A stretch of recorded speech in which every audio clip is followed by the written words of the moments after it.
તો બધાને જય શ્રી કૃષ્ણ, બધાને નમસ્કાર, જય શ્રી રામ. ભાઈ આજે પાડી છે મેં રજા રેસ્ટોરન્ટ પર જવા માટે, પણ એટલા માટે પાડી છે કે મારો ફ્રેન્ડ છે તે જાય છે અત્યારે ઇન્ડિયા, કે પગમાં પ્રોબ્લેમ છે એટલા માટે એને રજા પાડી છે, એટલા માટે જઈએ છીએ. એટલે મેં રજા પાડી છે આજે એને મૂકવા માટે, તો અમે જઈએ છીએ અત્યારે એને એરપોર્ટ પર મૂકવા માટે. અને એની ટિકિટ થઈ છે 2 લાખની ટિકિટ થઈ છે, કેમ કે એને 3 ટિકિટ બુક કરાવી પડે પગ લાંબો કરવા માટે, તો 2 લાખની ટિકિટ કરી છે. અને અત્યારે હવે અમે જઈએ છીએ એને એરપોર્ટ પર મૂકવા માટે. તો ભાઈ આ લોકો એમ ધવલભાઈ ને દીપ બે જાય છે ગાડીમાં, એટલે પાછળ જે ઊભા છે ડ્રાઈવર અબ્દુલભાઈ છે પાકિસ્તાનના, એ અમારા જોડે આવવામાં રહે છે. પેલે ઘરે પણ સામેના ઘરમાં રહે છે, અમારું તો નથી રહેતા. પણ અત્યારે હવે એમની ગાડી લીધી છે રેન્ટ પર, એ 7,000 રૂપિયા રેન્ટ આપે છે દિવસના ગાડીનો. એ લોકો 4 વ્હીલરના એક દિવસના 7,000 દિરહમ મારા છે રેન્ટ. તો એમને બોલાયા છે અમે, અને હવે અત્યારે હું જાઉં છું એરપોર્ટ પર. હું ગાડી લઈને જાઉં છું, કેમ કે આવતા માટે હું ધવલભાઈ એક ગાડી પર આવી જઈશું બાઇક પર, એટલા માટે હવે નીકળું છું એરપોર્ટ પર જવા માટે. આપણે એરપોર્ટ પર પહોંચી ગયા છે. હજુ પેલા લોકોને આવતા વાર લાગશે, કલાક હજુ અડધો કલાક જેવું થશે અમને. અને આ છે એરપોર્ટ, જો રહ્યો એરપોર્ટ. આ બધા પડ્યા પ્લેન છે. અને અત્યારે આપણે ડિપાચર ઉપર સેકન્ડ ફ્લોર પર ઉપર ચડેલા છે આપણે. સામે દેખાય બધા પર્વતો જુઓ છે. તો હવે આપણે જઈએ છીએ બોર્ડિંગ પાસે, કેમ કે દીપ માટે વ્હીલચેરનું એ કરવાનું છે, પૂછવાનું છે. તો વ્હીલચેર લઈને આપણે તૈયાર રહીએ, તે લઈને એ લોકો આવી જાય. ભાઈ દીપને લોકો આવી ગયા છે, પણ વ્હીલચેરનું પૂછ્યું તો એવું કહે છે કે ભાઈ બોર્ડિંગ થશે પછી આપીશું. અને ટિકિટમાં એવું ઇન્ક્લુડ છે કે ભાઈ તમે જેવા સ્ટેપ ચડશો આપણા એરપોર્ટના અપસ્ટેરથી, તેથી તમને વ્હીલચેર પ્રોવાઈડ કરી દઈશું.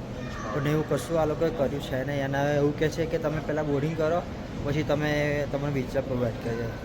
એટલે ભાઈ આ લોકો આવું કરેલું છે, એટલે બીજા બોર્ડિંગની રાહ જોઈએ છે. તો ભાઈ દીપનું બોર્ડિંગ થઈ ગયું છે, હવે જાય છે અંદર. વ્હીલચેરને બધું પ્રોવાઈડ હતું એટલા માટે બોર્ડિંગ થયા પછી આ લોકો વ્હીલચેર પ્રોવાઈડ કરી છે. તો હવે જાય છે તે અંદર.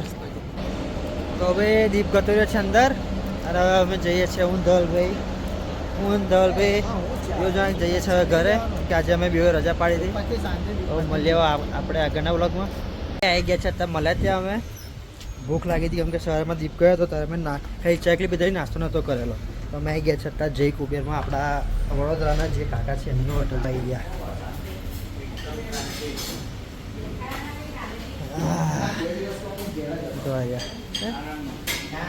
તો ભાઈ મેં મંગાવ્યા છે સમોસા, અને જે ધવલભાઈ મંગાવ્યા છે કચોરી મંગાવી છે. અને જે કાકા જે છે એ આપણા વડોદરાના છે, માંજલપુરના. જેટલા કાકા બેઠા છે એ છે બધા માંજલપુરના, અને કાકાએ જ આખી રેસ્ટોરન્ટ ચાલુ કરી દીધેલી છે. આખી રેસ્ટોરન્ટ જો છે જય કુબેર છે, મલાત્યામાં હોટલ છે આ જય કુબેર. તો ભાઈ આવી ગઈ છે ધવલભાઈની કચોરી, જોઈ લો. આ ધવલભાઈ બેઠા છે કચોરી ખાવા, અને હજુ મારા સમોસા આવ્યા નથી. ને ભાઈ આ કચોરી જે છે એ કચોરી છે 600 દિરહમની.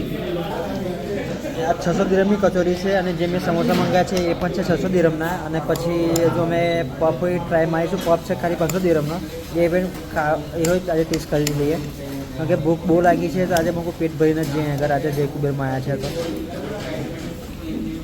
તો ભાઈ આવી ગયા છે આપણા સમોસા, જોઈ લો. સમોસા ને ચટણી છે, અને આ બધા સોસ પડેલા છે આપણા.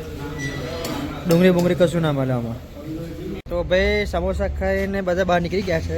ખાવ તો પવે પણ બાપા 2 સમોસા તો ફૂલ થઈ ગયા છે અમે. અને હવે જઈએ છીએ ઘરે, કેમ કે આજે તો રજા પાડી છે. તો ઘરે જઈને આરામ કરીશું આપણે. ગયા છે અત્યારે ઘરે, હવે જઈએ છીએ ઉપર.